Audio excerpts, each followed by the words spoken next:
विविध भारती पुणे. ठळक बातम्या.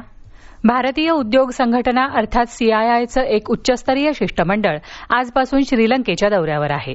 श्रीलंकेत द्विस्तरीय व्यापार आणि गुंतवणूक संबंध मजबूत करण्यासाठी 15 सदस्यांचं हे पथक CIIचे माजी अध्यक्ष संजीव पुरी यांच्या नेतृत्वाखाली श्रीलंकेमध्ये गेलं आहे. हे शिष्टमंडळ श्रीलंकेचे अध्यक्ष अनुरा कुमार डिसनायके यांच्यासह सर्व प्रमुख मंत्री, गुंतवणूक मंडळ आणि उद्योगातल्या प्रमुख नेत्यांची भेट घेऊन त्यांच्याशी चर्चा करणार आहे. भारतीयांसाठी पवित्रतम असलेल्या कैलास मानसरोवर यात्रेला आजपासून सुरुवात होत आहे.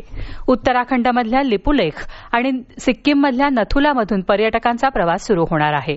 या उभय राज्यांमध्ये सध्या सुरू असलेल्या जोरदार पावसामुळे कडक सुरक्षा व्यवस्थाही ठेवण्यात आली आहे. देशातील सर्व राज्य आणि केंद्रशासित प्रदेशांच्या सहकार मंत्र्यांची आज नवी दिल्ली इथं राष्ट्रीय परिषद होत आहे. केंद्रीय सहकार मंत्री अमित शहा या बैठकीचं अध्यक्षस्थान भूषवणार असून देशाच्या सहकार धोरणावर या परिषदेत विचारमंथन होणार आहे. उत्तराखंड आणि हिमाचल प्रदेशमध्ये मुसळधार पाऊस सुरू असून दोन्ही राज्यांना आजही रेड अलर्ट देण्यात आला आहे.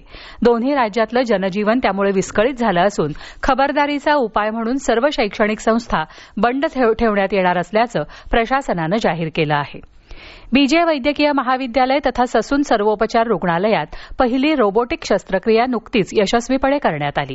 एका 35 वर्षीय महिलेच्या पित्ताशयाची पिशवी या शस्त्रक्रियेद्वारे काढून टाकण्यात आली.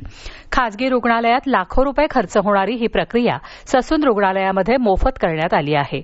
त्यामुळे गरीब आणि गरजू रुग्णांना अत्याधुनिक उपचारांचा मार्ग उपलब्ध झाला आहे.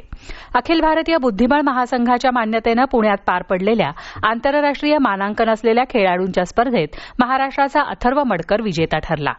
त्याने अंतिम फेरीत गुजरात पेट्रोलियमच्या राहुल संगमा याला बरोबरीत रोखलं. त्याला 70,000 रुपये आणि करंडक प्रदान करण्यात आला. या होत्या आतापर्यंतच्या ठळक बातम्या. यानंतरच्या ठळक बातम्या सकाळी 11:58 वाजून